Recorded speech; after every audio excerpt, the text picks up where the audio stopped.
There's a social media post of a guy saying that you don't owe anyone an apology if you've had a bad day. And that's right. You don't owe anyone an apology just because you experienced a bad day or even if you're in a bad mood. But you do owe some people an apology for treating them badly because you've had a bad day or you're in a bad mood. Because whether we like it or not, that bad day you had or the bad mood you're in is yours. It belongs to you and no one but you.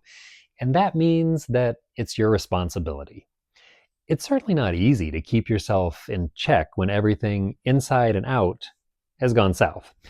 It's far easier to let our bad moods play themselves out and just let them affect everyone and everything around us. But when you're in a right frame of mind, I think you'd agree that the people in your life deserve your best. It's probably what you want for them, and they didn't sign up to bear the brunt of your bad day. The same could be said for any kind of strangers you might encounter out and about. But what's more is that you yourself deserve to feel better than what a bad day or a bad mood can give you. The truth is that part of being a healthy, happy human depends upon your ability to recognize and manage what you have going on. And that means doing three things. First, recognize what you're actually feeling. Second, metabolize your emotions. And then third, make a good choice about what you're going to do next. Recognizing that you're in a bad mood usually isn't so hard. Most of us tend to know when we're kind of miserable. But as soon as you get that vibe from yourself, that's your signal that you've got a little work to do for your sake and the sake of others. So take a step back. Literally, remove yourself to some quiet little spot and start metabolizing those emotions, which you do by noticing what they are and what they're trying to tell you. When we have negative feelings of any sort, it's generally because something isn't, or at least wasn't, right. There's a problem, a sticky issue, something that our emotions are trying to get us to confront. And this is why the bad day or the bad mood feels so bad. So listen, inquire with curiosity and notice what you're feeling and name it. And beyond what's in your mind, what kind of sensations do you feel in your body? Take a moment to notice that too. And then question, what does your current mood make you believe about yourself and others? More importantly, are those beliefs actually true? Are they helpful? Are they kind?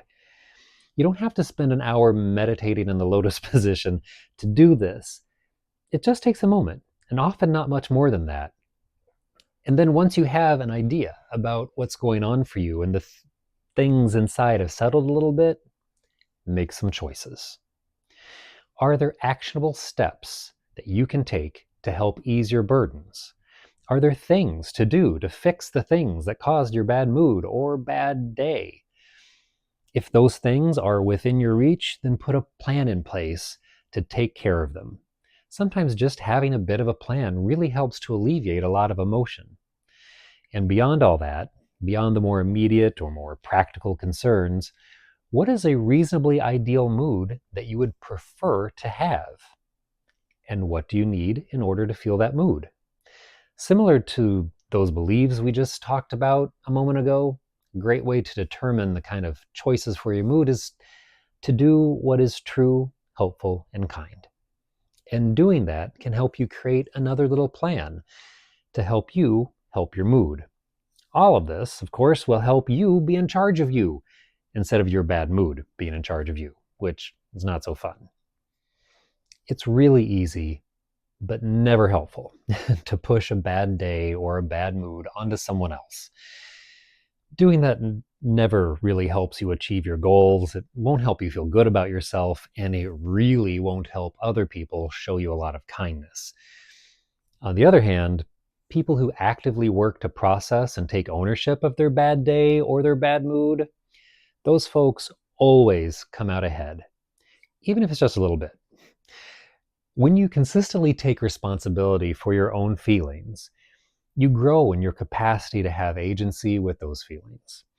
In other words, the more you do this work, the more control you'll have over your emotions. And likewise, over time, the more you work to marshal your moods and emotions, the more you will build the capacity to be calm and centered in the face of just about any storm. So give that a shot. Like, subscribe, comment, do all that good stuff. But most importantly, be well.